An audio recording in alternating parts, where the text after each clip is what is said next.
This episode may contain language or discussions that may be offensive or triggering.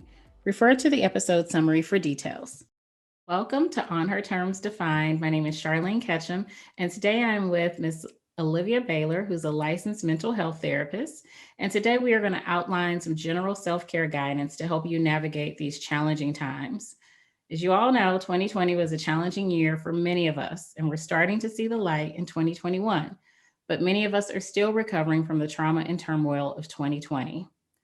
All of those stressors have impacted our interpersonal relationships and our ability to care for ourselves. So today we'll outline preventative measures that you can use to manage stress and develop some healthy coping skills. We'll also identify some red flags that may indicate the need for professional intervention. And then lastly, we'll share some tips to help you develop a self-care plan. So again, thank you so much, Ms. Baylor, for being here. Many of you may remember her from episode, I think, 12, Ditching Dating Drama, which a lot of people really got into. And you gave some really good guidance. That was a great conversation starter. I know for me and a lot of my friends, we have been talking about everything that you outlined in that episode. So thank you for coming back to chat again with the On Her Terms Defined community. Thank you for having me back. I appreciate coming back, and I'm glad that everybody was able to get something from the last time. Yeah, sometimes it helps to have, when we hear a professional say, okay, you may be part of your own block, and here are some things you need to think about.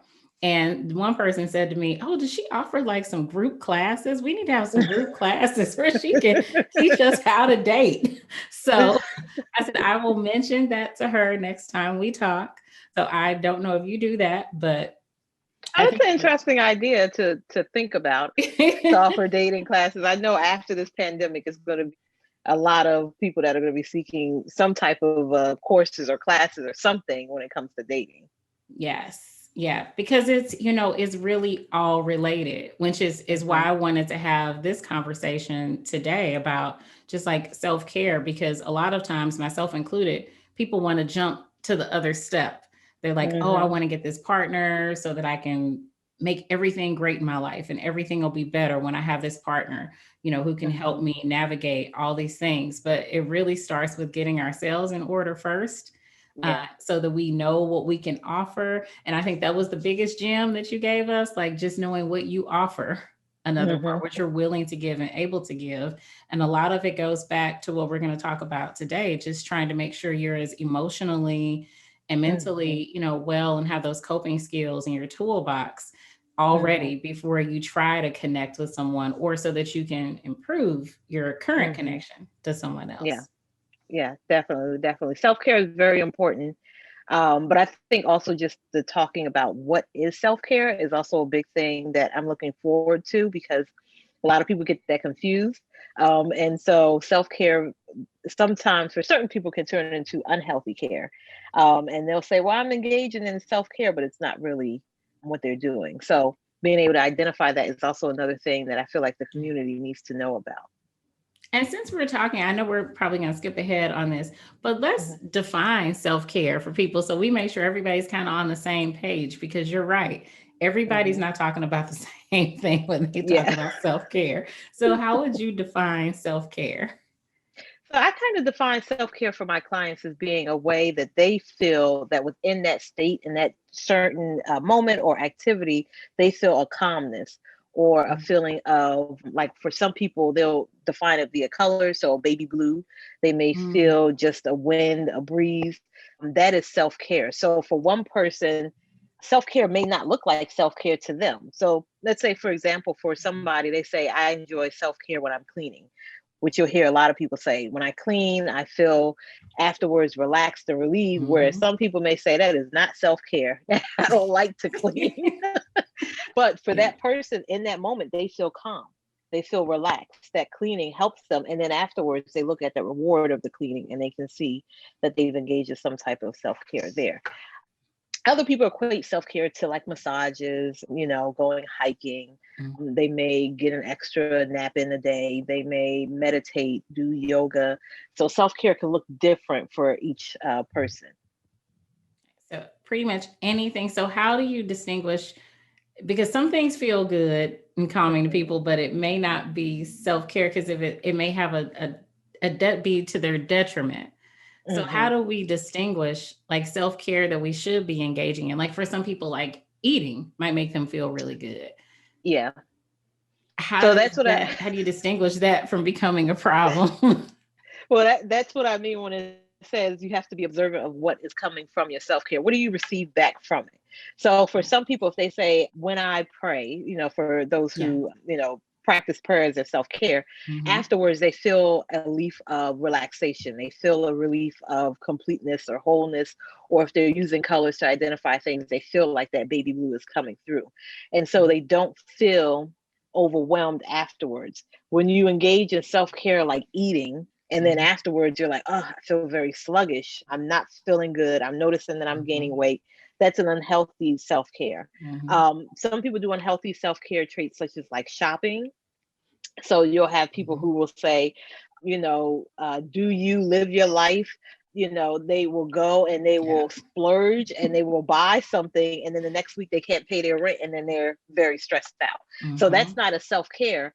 That's them Right. transferring their behaviors to something else. That's another unhealthy behavior, Yeah. which they're trying to substitute as being self-care. So being observant of what is the outcome that comes from it. Are you going to feel overwhelmed from it later? Are you going to feel guilty from it later?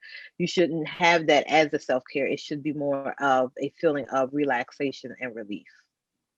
And I know that was something a lot of people struggle with over the last year in particular when we were, not, we didn't have a true quarantine, but when we had, stay at home and shelter in place orders and people had, their wine or their sweets and all those different Mhm. things. And so now as we're coming into our new normal, people are Mhm. having to kind of reconcile and face some of those things like, oh, Mhm. okay, I fell into some bad habits over the last year as I coped with all of this Yeah. trauma and just uncertainty. And so now people, it's actually a really good thing that people are. This is forcing people to really look at how do they deal with stress, how do they Mhm. deal with Mhm. challenges, and how do they deal with isolation and things like Mhm. that. So if you could share briefly, just what are some of the things that you've seen kind of come from the past year and some of the emotional and mental impacts that you've seen on women in particular in this last year. So for a lot of women in particular, what we've seen is definitely the feelings of guilt, parental guilt, I want to say, Mm. questioning if they're doing the right things for their children, questioning if they're doing the right things for themselves. The next one is like it's hard because it's for women and for men, noticing income disparities between the two, and noticing either one partner is making more than the other partner, because we didn't get a chance to talk about it as much before in the couples one, but a lot of families didn't talk about finances when they got married. And so when they're in this quarantine state and they're like, oh, you make this much money, or you're spending and buying this many items, those were some of the things that started to come out.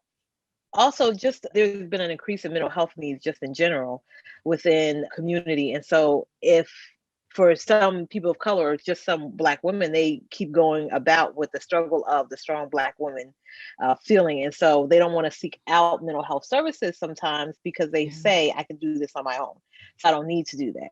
Yeah. So from this, what we've seen is just of course, just a lot. Educational system delinquency being identified, or starting to notice that their kids are behind in their schooling when they thought that they were ahead. They're starting to even realize and question things for themselves, that they felt like they knew more, and being able to help out with their kids. There's also just, families are just changing. The dynamics and what a family is changing. Yeah. And the role that some women feel like that they have to portray and be is also changing. So from this, there's, from the pandemic, there's been some pros, but then there's also been a lot of cons that have come out when it comes to just women in general. Yeah. It's Yeah, it's been a lot. And I think for so long, people are just I'm glad that you mentioned just this whole role and battle of being the strong black woman, Hmm. because it's become the norm and the expectation. And I Hmm. think that over the last year, just from what I've even observed, it's like people are starting to hit that wall. because Yeah.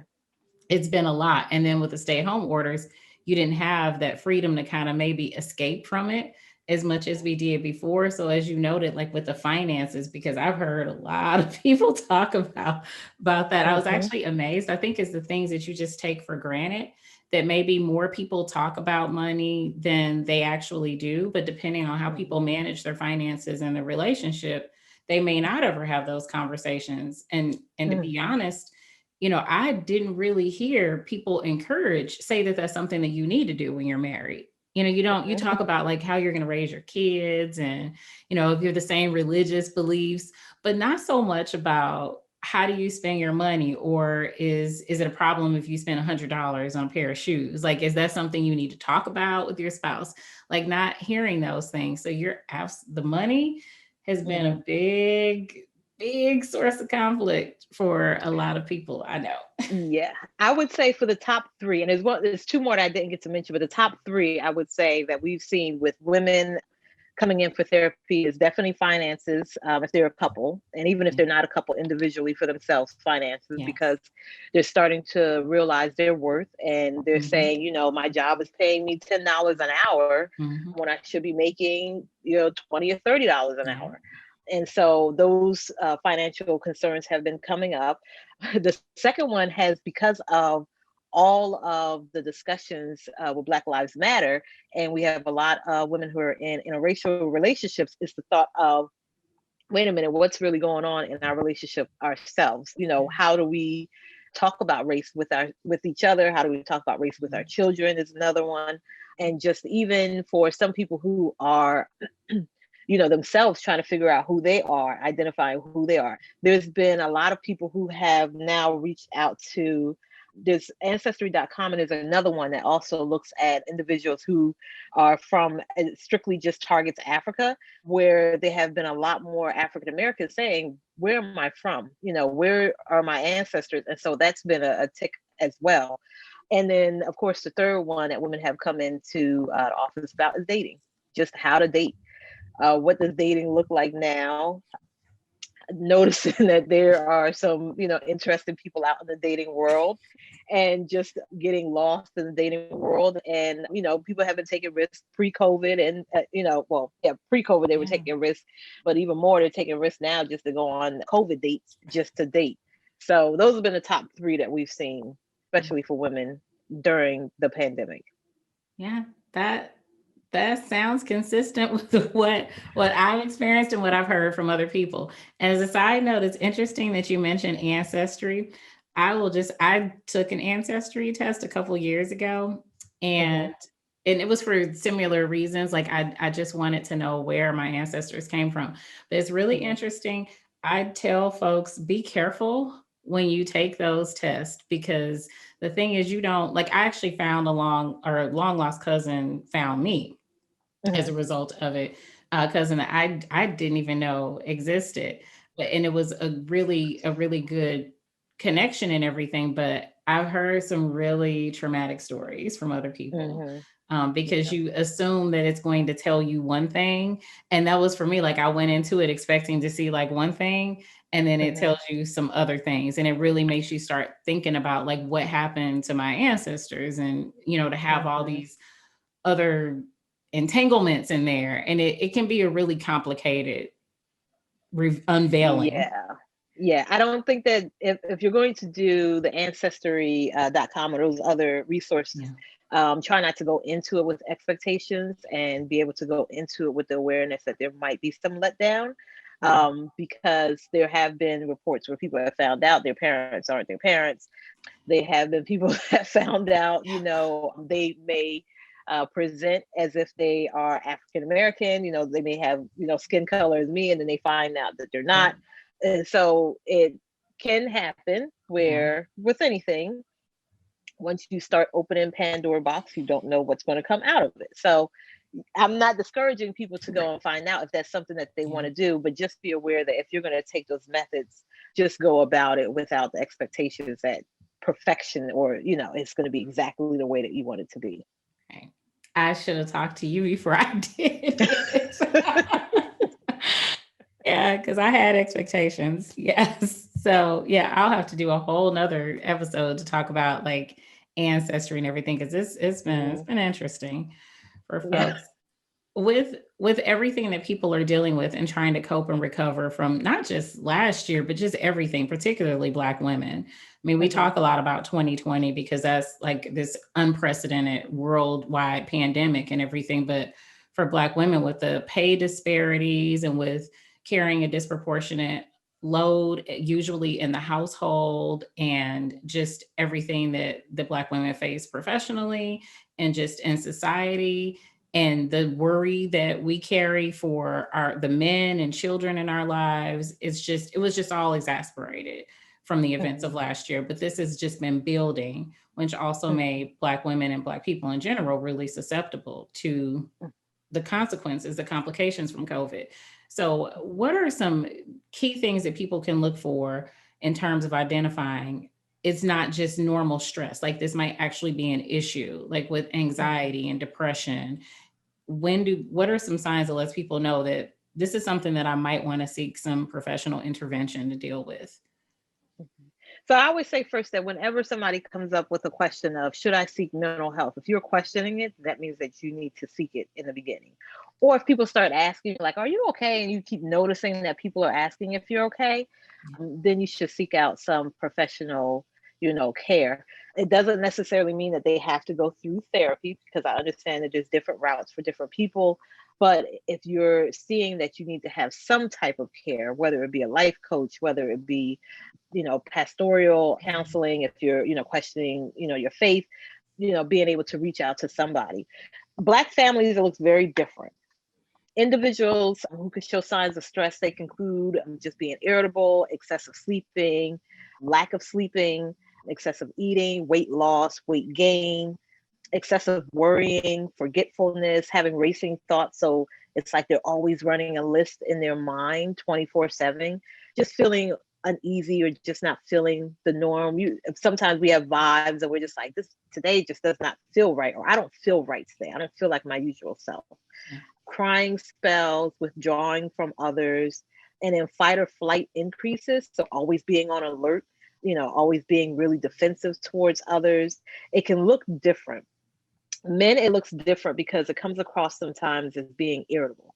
And Mm. it's automatically assumed that that's the angry Black man.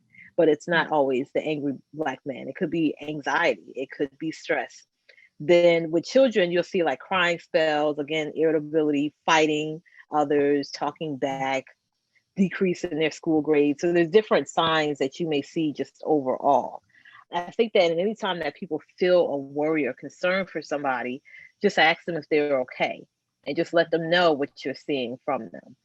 People sometimes do seek out and reach out for help, but we don't always readily be able to identify them. If you notice that a person is calling a lot more and saying that they're overwhelmed, if you're noticing a friend is like giving away a lot of things, but they're like really precious things that they're giving away, even though you're like, well, they're happy, they're fine, but you're worrying that they're just getting away everything, throwing everything out, almost to kind of remove everything that is connected to them so that they can have whatever time that they may need for themselves, or if they are engaged in any self-harm. So you just want to keep alert of all of those signs. Yeah. And I'm glad that you distinguished how different it can manifest in men. Because when Hmm. you said in men, it often appears as like irritability. I was thinking about that because a lot of times or at least I know myself and a lot of my friends, when we talk about men, we are expecting them to respond in the way that we would. So if we're Hmm. sad or anxious, we might be like withdrawn, kind Hmm. of quiet, not manifesting necessarily as anger. And so when you say that, that's a really important distinction to make because sometimes we look for the symptoms and signs in other people that we would Hmm. expect from ourselves. And And it it's very, very different. So something that I also caution, we work with a lot of interns at my practice, and something I always talk to them about is being able to be culturally aware when it comes to diagnosing, and also to look at the person as an individual when they're diagnosing. We're required to use what is called the DSM, which an APA, sit down full apology about how they view the Black community and, people of color in general when it comes to the APA. And they didn't really say what they did, but they just put out an apology. So it was kind of half apology. But Yeah. we're required to use a DSM. But when it comes to people of color and individuals who are not from, America, the DSM puts a bias on them. So unless the therapist is culturally aware and they have like cultural competency courses, but they have to be somebody that can be able to identify the community. So, and I say this to say, for example, they may interact with an African American male who comes in, and could say that they're always angry. And they'll say, oh, this person is bipolar. That'll be what the diagnosis they'll give them.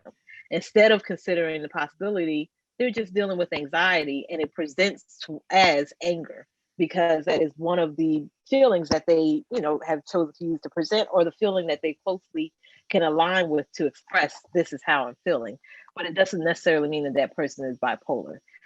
I say that because in the people of color community, not just for Blacks, for, everybody, Asians, everybody, we've seen that happen a lot, where we will get their forms from doctor's offices or other clinics, and the person's had given them a completely different DSM diagnosis, and we're like, well, you're not bipolar, you're dealing with anxiety. But it is being aware of different cultures and the way that they communicate and the way that they present. Yeah, absolutely. And that's why it's important that we have Black clinicians and therapists like you, because it can make a huge difference. It can make a huge difference. I don't think a week has gone by, and I think because this year has been so just so much turmoil with people in health, physical health conditions and mental health and emotional health. I don't think a week has gone by that I haven't heard about some really ridiculous encounter that someone has had with a healthcare or wellness professional. And a lot of it comes down to cultural competency or lack of, and just this pervasive bias. And it's, yeah. Yeah, it's I think it's more, it's always been something that has been mentioned before, that many therapists have said, but I think that it's more relevant now because more people of color are seeking therapy, and because of that, they're seeking out therapists who look like them.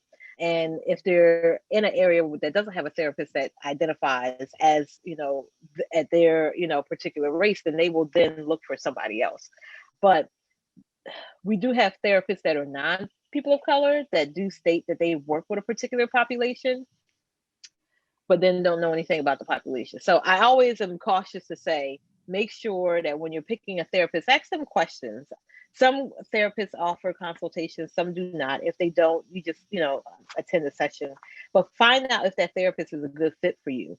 Are they going to be comfortable if you talk about race? Are they going to be comfortable if you talk about intimacy with your partner? See if that's going to be the therapist that fits, instead of you just taking any old person and then at the end you have a bad taste in your mouth when it comes to therapy.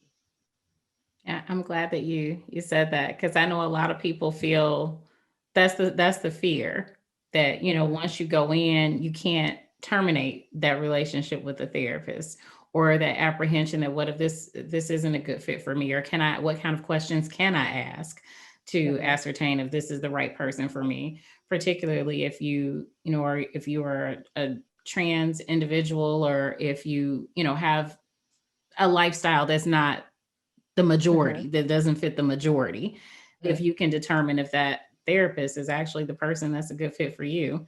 Because I've heard that too, that some therapists say that, they see all of these different populations and types of people, but they you could tell they weren't comfortable with the conversation. Yeah. So it So happens. for people who are in like non-monogamous relationships or identify as being either poly, there are different database sites that they can go to that do have particular therapists that would check off the box. I would suggest that when you go to the therapist, you tell them, how you identify either as your relationship or for yourself. And then ask that therapist, have they had experience working with that population? If so, how many clients do they have? You can ask those questions to the therapist.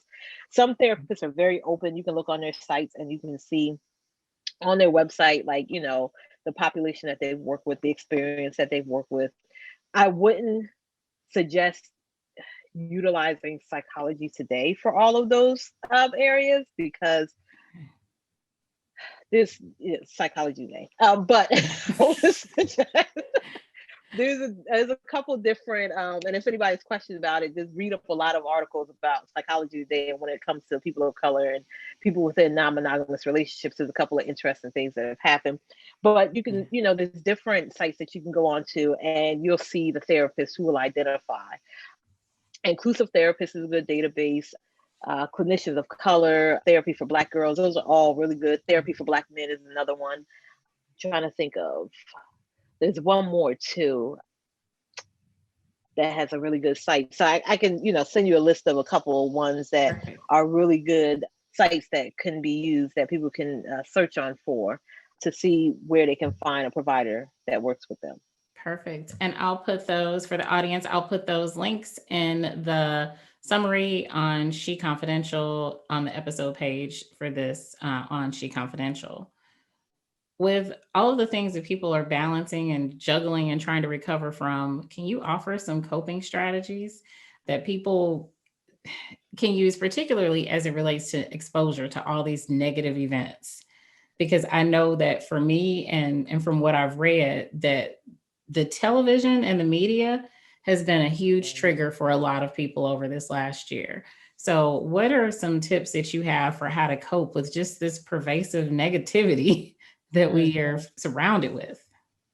So what I typically do for my clients that may have feelings of being just overwhelmed by watching the news, or they work in a field that actively they have to be presented with the news, is to try to reduce it as much as possible. And then, just like whenever you're doing anything that's really traumatic, before and after it, put some type of a way that you can cope with it. Coping mechanism for each individual can look different, just like self-care as well. When it comes to the media, the best way that I've had a lot of my clients reduce it is I ask them the question of, what are you looking at on Facebook? Is your Facebook filled with political, items? Is your Instagram filled with political items? And is the first thing that you do when you wake up? So for most people, first thing they do is they grab their phone, and then they wake up and they get on their phone and they're just going through. And then they're like, well, I don't understand why all day I've been so stressed out this whole day. You started your day with stress. So if that is your typical pattern, wake up, don't grab your phone first. Or if you do have to grab your phone to check text messages, it's text messages from individuals, but not news sites. That is the first thing that you're doing. Go about your day by either doing some yoga, either some meditation in the beginning of your day, prayer for some people in the beginning of their day, exercising for some people as well. And then transition to leaving that for probably even, I don't want to say like the last thing of your day, because you don't want to go to bed with that negativity. But if you're going to do, TV and, newspapers and stuff, limit it. How much are you going to allow yourself to get? An hour, 2 hours, and then that's it. And then cut it off. There's some people who then also on the weekends turn off their social media, turn off their news part on their phone. So some phones, you can go on there and like turn your Facebook account off or Instagram account off for like the weekend and just not check it, and then go back on there and check it again. So some people will uninstall it and then reinstall it on their phone. And then that way, when they can take those days, they can shut down. So like I said, whenever you're engaged in something traumatic, engage in self-care. Beforehand, do some yoga, read a newspaper article. Afterwards, do some yoga, and then be able to move on throughout your day. Yeah. And you definitely have to limit it. And what's nice is some phones have little apps. I know the iPhones have a little device where you can do, what is it? It's like nighttime. You can kind of cancel out all of those apps after a certain time so that you don't get notifications and everything. Now I'll override those, like it'll be in there, I won't get the notifications. But then I'll still go in there and check different things. But you are so right about not starting your day with listening or watching the news, because I used to do that. That used to be the very first thing before I ever got out of bed. I would reach for my phone and check and see if I had text messages. But before I even looked at email, I would scan the news headlines. And I had to stop doing that last year. And I haven't resumed it. And actually last year I unfollowed every news agency on my social media. So Good. I realized I could be having like a good moment and then I scroll, and Mhm. especially last year, you see like death tolls or something. I'm like, Yeah. this is horrible. So I no longer follow any of the news agencies. So I can control when I'm in the mindset to get whatever information they may throw at me. And so having Mhm. that choice has been really good for self-care for me. And then the cutting it off before bedtime. And Mhm. communicating to the people in your lives, like Yeah. what you're trying to do. Because I've told my family and friends, I don't want to hear bad news or talk about negative stuff after 8 o'clock. Because if I Mhm. do, Mhm. it's going to be in my mind. So I don't want heavy conversations after 8 o'clock. And Yeah. people respect it for the most part. Sometimes people forget, and depending on Mhm. what my headspace is, I might go with it. But letting people know what the boundaries you're trying to establish for yourself for your wellness Mhm. will really help. Yeah, and unfortunately, I hate to say this, and you're probably not just hearing from me, but from other therapists, everybody has been traumatized because, especially last year, everybody's pretty much been traumatized. Yeah, Trauma will be the future, yeah, unfortunately, our society for a long time, and it's not just here in the U.S; it's yeah, everywhere. So we have to just be prepared for that. People are going to be a little bit more triggered when it comes to things, especially, you can see it now. You go to a grocery store and somebody sneezes, the whole store, everybody yeah. turns out the aisle, they are gone. They're like, oh no, It's they true. go in the other direction. So, you see that. You see it also with kids. They're not as trusting either when it comes to other people. There's kids that will walk around and see somebody and they get really scared and they turn and they walk across the street, or they are staying away from their friends because they have also been traumatized by this. And that's just for COVID. And if you think about when it comes to all of the racial trauma that's been Yeah, going on, I mean, kids don't even want to. It used to be before kids would see a police officer, hey, police officer, give them a high yeah, five. They're like, nope, nope, I'm not going near a police officer. There's that fear there. There's also the fear of, people seeing cell phones, which is something that not a lot of people talk about, but the fear that somebody's going to record them and it's going to be placed online. yeah, That is something that is a fear, even if they're not even doing anything wrong.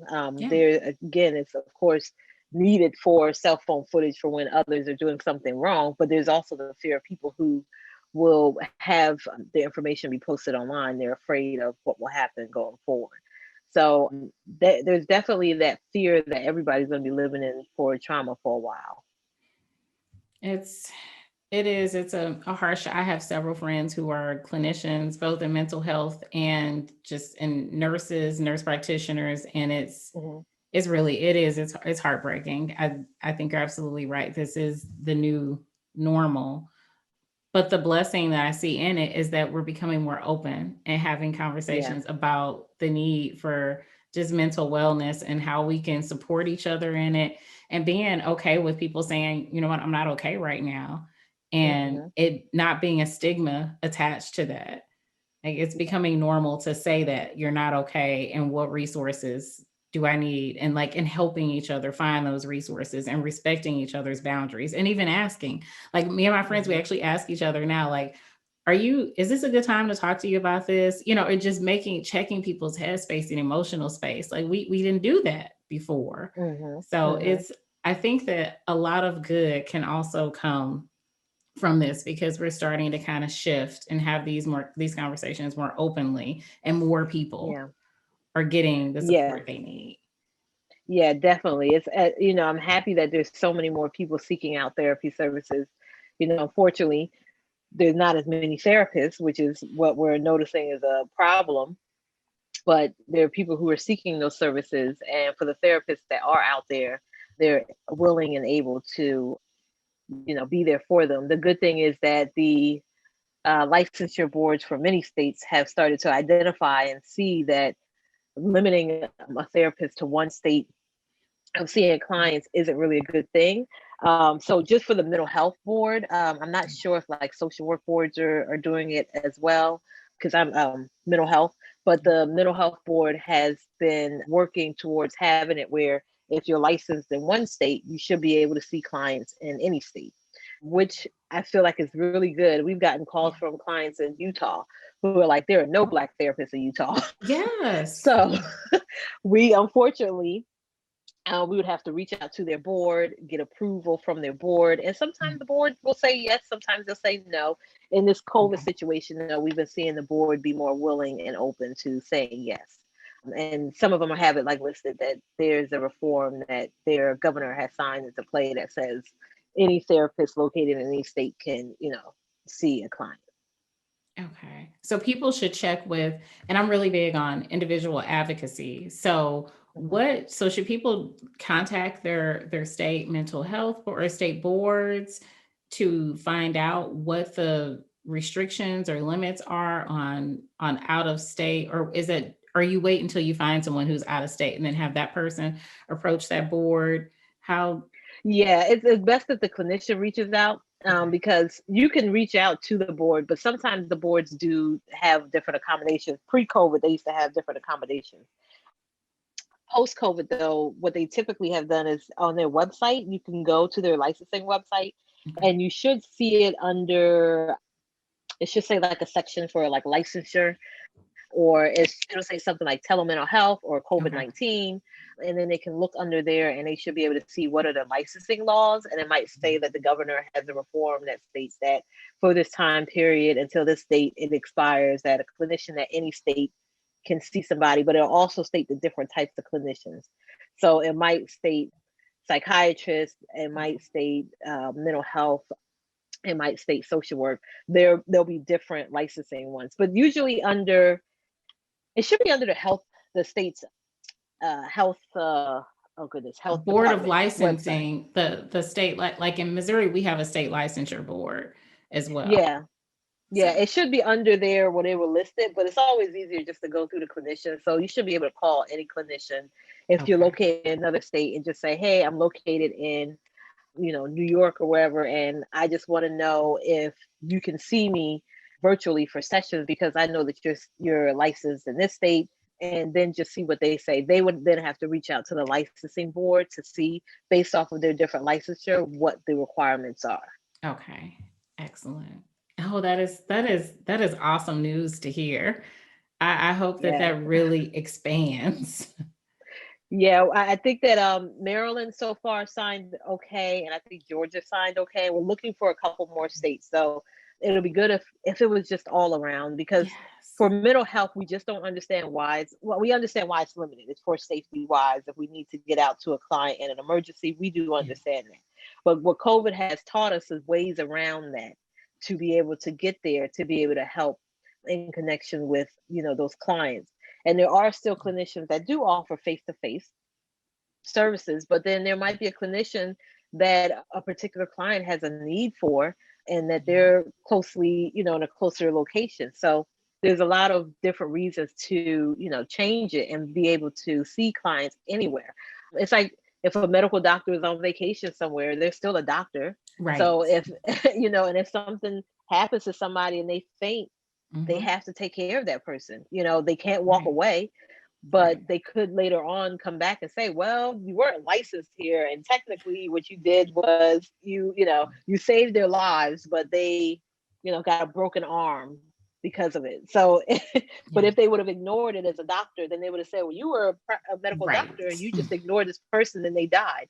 So that's where it's kind of, I guess, like the toss of, same thing for therapy. If I'm out Mhm. and I see somebody and they're like, we're trying to talk to this person, and I have specialization in trauma or, working with suicidal clients, I should be Yeah. able to jump in to try to help that client. I actually had a time when I was somewhere and a lady actually fainted from heat. And then she woke back up and she was very just unaware of where she was, and we were on vacation in Georgia, and Okay. she didn't know where she was, and she was just looking around. So she Oh, just wasn't completely there. And her daughter was like, I don't know what to do. So I was able to calm her daughter down and then calm the mother down by letting her be able to point out certain things, different colors, sound, taste, to try to bring her hmm. back, which helped along with, putting water on her. The paramedics got there and said, thank you. Thank goodness somebody was here that had Yeah. some type of a training, because the daughter was just completely unable to help the mother. And so I was able to calm her down and be able to help both of them. Now, could they have said later on, you were practicing outside of your state, doing something to de escalate the Yeah. situation? I mean, I don't know how far of a stretch it would be, but Yeah. the problem is that liability. Yeah. And I absolutely understand that. Yeah. It's up for the state boards to take that up, which Yeah, hopefully yeah, they will. yeah. And the thing I want to end on is we keep talking about this need for increased therapists and clinicians in Hmm. mental health. So for people who are listening, just Hmm. broadly, I know it varies, state by state, but if someone is interested in being a clinical therapist, Hmm. what's the pathway for that? So the pathway, again, depending on the state and depending Yes. on the type, but for mental health, you have your 4-year bachelor's degree that you obtain, and then you get a master's degree, which for depending on which route you take can go 2 to 3 years. And then after that, you work under as a clinical intern, getting Mhm. hours and trainings to work with a client. Then you become provisionally licensed, which is within the state of Maryland, what we call them as LGs. They're Mhm. still under supervision for a couple more years with a couple more hours. I think it's about 2,000 hours. I'm trying to remember from when I did it, about 2,000 hours that they're under supervision, just to make sure, again, they're constantly monitored and their trainings are done. And then after that time period, they are a licensed clinician. For LGs, we do have to take an exam. It is not a very easy exam. It is a very extensive exam that we have to study for to be able to practice. We constantly have to go through 2 trainings every year, which are continuing education Yeah. trainings, to make sure that we're still keeping up with our population and with our clientele. Extensive background check that you have to do just to make sure that you're working with clients, you're helping these Yeah. people's lives. So that's a necessity. And we have a Maryland law exam that we have to take, which is nothing like law school Oh, I'm exam. like, oh my gosh, y'all taking I was like, I didn't know that. No. It's Okay. more of like ethical law and being Okay. able to understand that type of Okay. law, but it's a very minor exam that we have to take as well. Okay. Now, that's just for mental health. Social workers have 2 exams that they take. That's because social workers can work in a multitude of different fields, but when they want to become Mm. clinical, which is like a dash C in the state of Maryland, they take another exam that's a clinical based exam. Okay. Okay. Yes. People be inspired. We need more Yeah, therapists. a lot more, a lot more. Yes. So that And therapy entire process color and it also. from the undergrad and the license, so we're talking maybe like 6 years about for Yeah, I want to say, yeah, about 6, 7 years, I would yeah. say. And again, it all depends on your pace, but I would say about 6, 7 years. Yes. Okay. Be inspired, y'all. Look into it. Look into it. Hmm. Is there anything that you that I didn't ask that you want to share with the audience about self-care and coping skills? I would always say that whenever you're worried about somebody or you think that somebody is, having any concerns mental health wise, just go check up on your family members. Don't just assume. We hear a lot of people that say, well, I think, but then they never go and check. And then something happens. And then that is something that on themselves so just take the time to really just reach out to family members and friends, check and see how they're doing. We know that at this time that it's COVID, so a lot of people aren't interacting in close quarters, which is okay, but it might be good Mhm. just to go and stop by their house and they're on their front porch and you're in the street and you're just talking to them, getting out and doing something, hiking, walking, anything instead of being in your home with your windows closed, because that's not going to do anything but make you very depressed and down. And for others who are feeling that depression, seek help, talk to somebody. It's okay to say, I'm just not okay right now. And if you feel like you lack that support system, you want to look for other avenues of support system, whether it be Mhm. clinical groups that you can find, and there's a lot of them that are free that are offered where they're just having a support group. Reach out to those areas so that you have at least somebody there. So the help is there. You just have to seek out to find it. Thank you. You're Thank you so welcome. much. This is Miss Olivia Baylor, everyone. I will have her contact information on the website and also on YouTube in the description box, her contact information. And also on the podcast description box and on the website. And I'll also include those website links that we mentioned earlier in the episode. So my name is Charlene Ketchum, and this is On Her Terms. Thank you so much for watching. Until next time.